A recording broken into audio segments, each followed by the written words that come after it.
Well, we had a couple questions for you, if you didn't mind. Please. Perfect. So what do you think about the composition of Carlisle Floyd's Susannah in comparison to other American operas?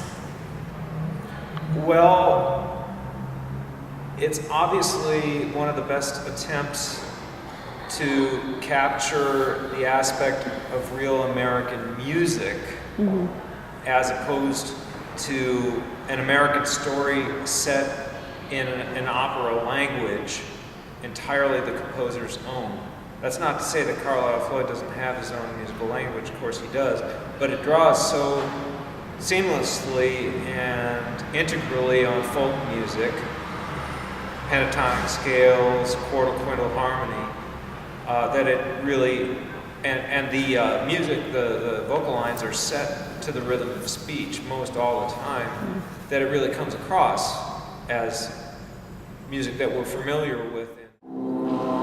Sinner, tonight's the night to take a stand for God in the right.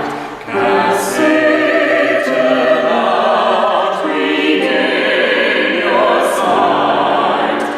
Come and fall on your knees and ask the Lord for forgiveness.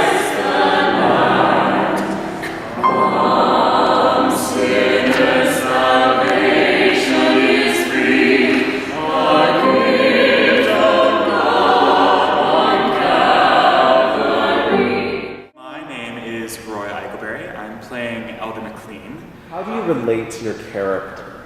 Well, that's... I actually grew up in the church, and I grew up as a very, very conservative Christian, and this was pretty much my life for the first 20 years of my existence, and I was the youth elder of my home church, and so I have a lot of experience being, ahead of a youth group, representing my church in annual conference and all that stuff. So, yeah, this was who I was 6 years ago. So, yeah, I got some first-hand experience. It's a blessing, she's a she.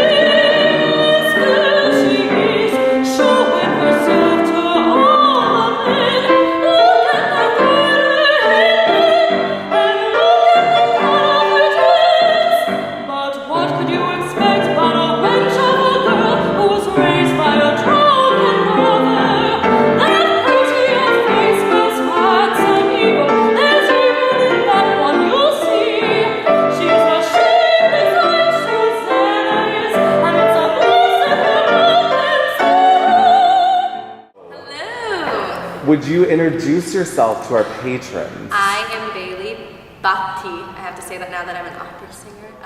Is this your first time with Parlor Opera? It is, but it's not my first time seeing a production, so I'm really excited to be in on the action this time. How do you prepare differently for 20th century American opera versus more standard repertoire? I cry a lot more, and I cuss a lot more. It involves more wine. I'm just kidding. You have to take it a completely different way than you do anything else. You just spend way more time with it. And it's a lot more mental work. It's a lot more counting, marking your beats and figuring out exactly what it's going to sound like in your head before you even open your mouth. So Miss McLean is known to be a super nasty lady. How do you find it within yourself to express that meanness that's in the character? Well, have you ever heard of typecasting? No, I think that it's always easier to play someone that's kind of out of your realm of what you usually are or what you are as a person on a day-to-day, because you get to go to a dark place and a scary place and a mean place, and that's a lot of fun. So what I wanted to say that struck me right from the beginning about Parlor Opera, even playing for Cozy, just stepping in, was the nature of being a self-directing ensemble. And immediately I thought of Arturo Toscanini and the NBC Symphony Orchestra. The NBC Symphony Orchestra was formed for Arturo Toscanini in the early 40s because he'd become such a celebrity that they decided he should have the best orchestra he could possibly have. When Toscanini retired in 1954 or 55 and then died consequently later, the symphony continued to perform all the repertoire they performed in the concerts for 3 or 4 years without him, perfectly fine. So the nature of being self-directing, and when you're an opera soloist anyway, you know, you have to perform without looking at the conductor. It was fascinating to me. I'd known about Toscanini and the NBC ever since I was a kid. Couldn't believe it. But the more I began to work as a musician, the more I realized that self-direction is the whole name of the game. We're all soloists. We all lead our own part together. And the show is all about community after all. Please join us for Carlisle Floyd's Susannah at the historic Zellerbach Mansion on 1550 Fell Street in San Francisco, California. Performances are November 5th, 10th, and 12th at 7 p.m. Please visit our website for tickets at www.sfparloropera.org. We hope to see you there.